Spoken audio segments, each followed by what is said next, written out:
We now turn our attention to the vice of envy. A number of authors throughout history have noted this about envy, that out of all the vices, this one in some ways it's sort of the most nasty. Not necessarily the most destructive or anything, but the idea that they had is when you are in a state of envying, it doesn't feel good even for yourself. Now, it can, right? I mean, if you really are deep into the vice of envy, you will actually start to enjoy it. In fact, one of the telltale signs that you actually have acquired a vice or a virtue is that you enjoy the thoughts, the feelings, emotions, behaviors associated with that vice or virtue. Enjoyment is actually a sign that you have either the vice or the virtue. So, for example, you've got the virtue of courage. If doing the courageous thing brings you joy, brings you pleasure, you find it wonderful and lovely. And, of course, natural, second nature, and all of that other stuff. Same with the vices. Right? You've got the vice of vainglory or lust or gluttony or whatever it may be deeply right within you. It really is second nature when it becomes enjoyable to engage in those behaviors. There's no regret, there's no remorse, there's no guilt. Remember, I told you that story about my brother-in-law. He said, just keep doing what you did and soon you won't feel bad about it. He was right. He was absolutely right. But envy's fascinating because before you ever get to that enjoyment stage, this one may feel bad, may feel more bad than any of the others. What is envy? Well, I'm going to give you my definition. It's a little more technical definition, but I think you'll see that it makes good sense. So here's how I articulate envy.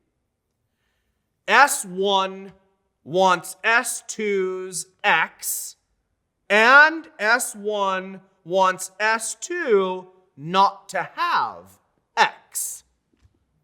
Okay, let me explain. S here stands for some subject, some agent. And so think about it like this. John wants Steve's job, Steve's talent, Steve's sense of humor, his gifts. John wants Steve's X for any X. And though envy has a second component that we need to remember, and John wants Steve not to have X. That's crucial here.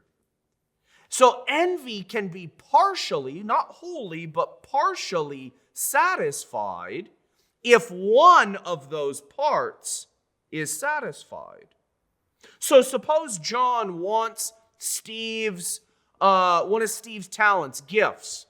He wants Steve's music ability. In your book, the movie Amadeus is mentioned, and Salieri, right, is the sort of a paradigmatic example of the envious.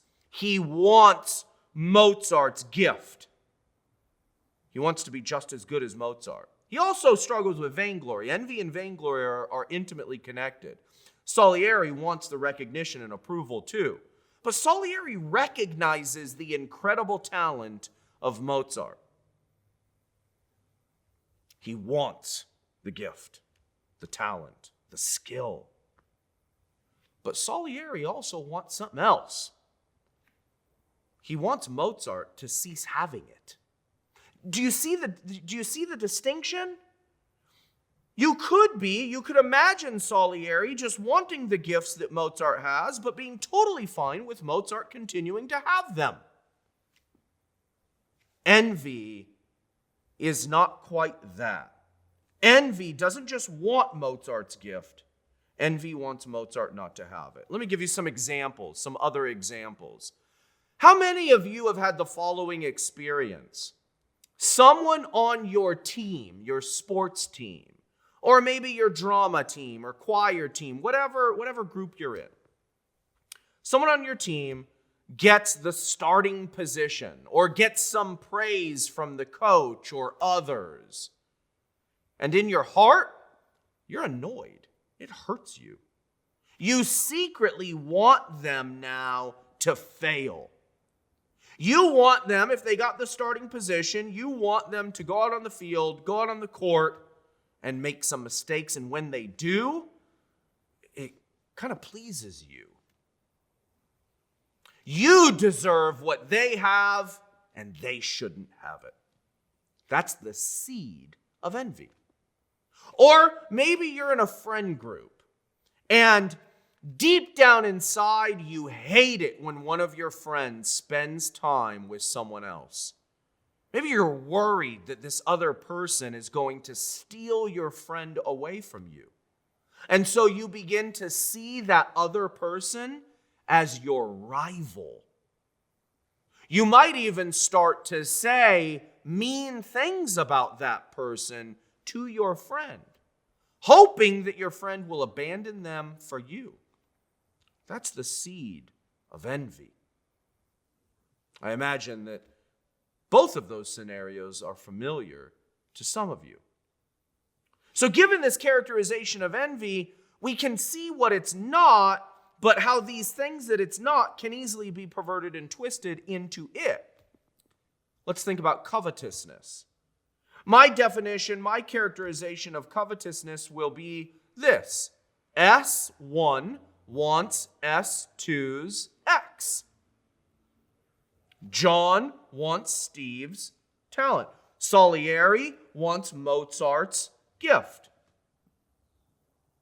Envy, right, is more concerned with status than with stuff, whereas covetousness is often characterized in such a way that it's more concerned with stuff than with status. But the way that I'm thinking of covetousness is like this. It's the first half of envy.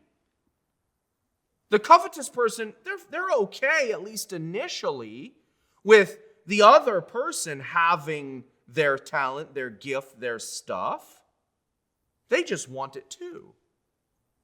But you can easily see how that can get perverted into envy.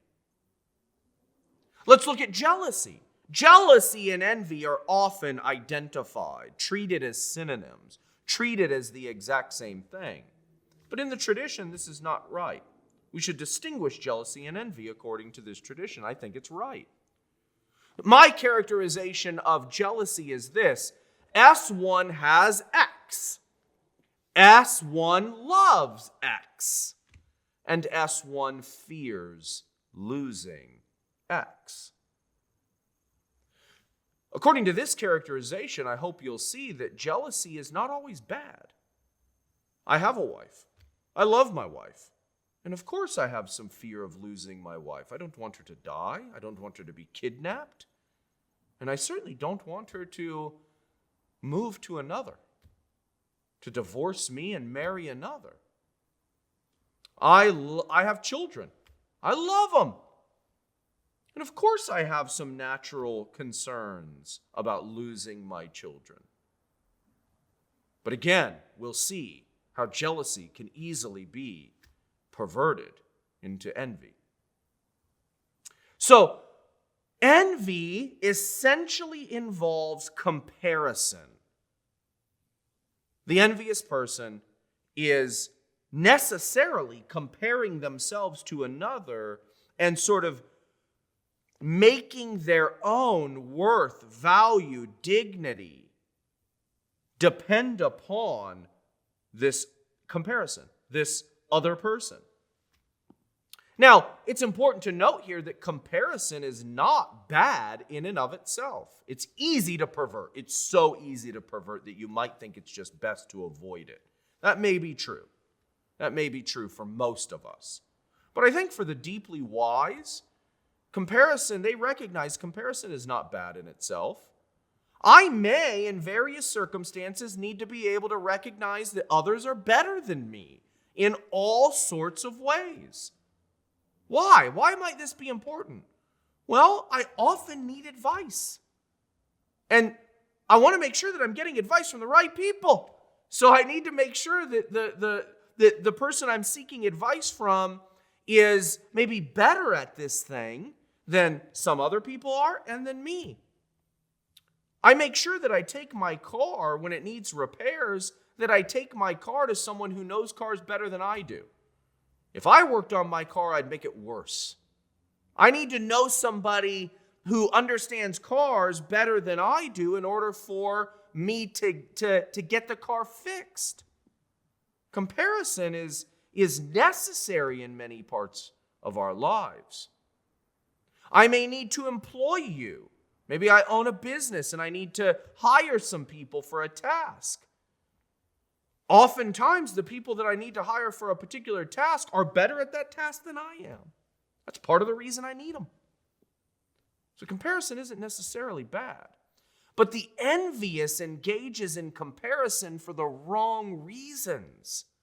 The envious person sees their value and their being lovable as being dependent on being like this other person.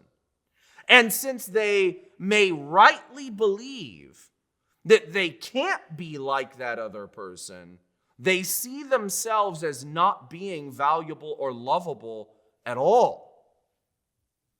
So they define being valuable, define being lovable in terms of this other person. They see that other person as having something that they've got to have in order to be loved. And so that other person becomes a rival. They see that the envious person begins to see themselves as unlovable so long as that other person has that thing that they need. But it seems clear, right? That the envious person misunderstands what it is to be loved. And they misunderstand what it is to love. Think of all the shows where people desire to be like someone else or to be better than someone else. The show that often comes to mind, I grew up earlier than you did, so this show was huge for a time, but it's kind of coming back, and there's other shows that are like it, is American Idol. So American Idol, I love the show. My wife and I still watch it every once in a while. But at least for sure in its initial, for the first 15 years or however long it was on, American Idol showed a lot of people auditioning for the show who really had no business being there. Right? And these people, when they were rejected, when they were told, you don't got what it takes, you don't have this talent, this skill, this gift, many of the people would break down uncontrollably. This may be, again, I don't know the heart, but this may be a sign that these people are basing their value, their being lovable, on having that particular trait, having that particular gift, being a wonderful singer. And so when they're told they just don't have it, they're destroyed. The envious sees the possession of some gift by another as somehow obstructing their good, their flourishing, their happiness. Now listen, we rightly, correctly regard things that obstruct our good, our happiness, our flourishing as bad for us, as things to be eliminated somehow. If your eye causes you to sin, pluck it out. If your hand causes you to sin, cut it off.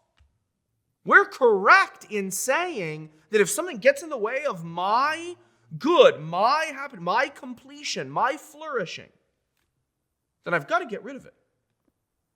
But the envious misidentifies the object that is obstructing their good, their flourishing, their completeness. The object of our hatred is always, it's going to be whatever we take as blocking our own happiness at that time. That's what we hate. We hate the things that get in the way of our own flourishing, our own happiness, our own loves. And so if X is viewed by S as blocking S's happiness, then S is going to hate X. This is the nature of hate. There's nothing wrong with that, by the way. It makes total sense. But of course, you can see how this can go wrong, right?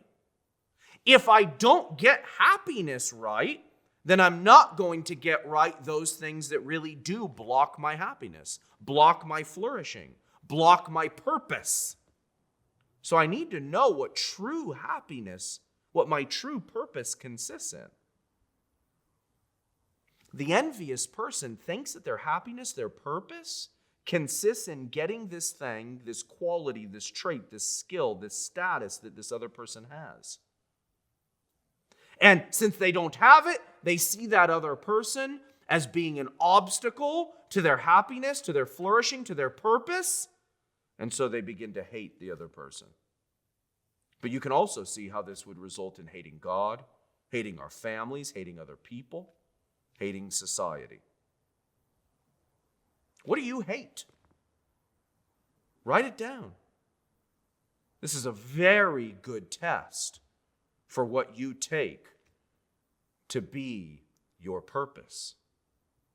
Your hatreds reveal what you think your ultimate joy, your ultimate happiness, your ultimate purpose consists in.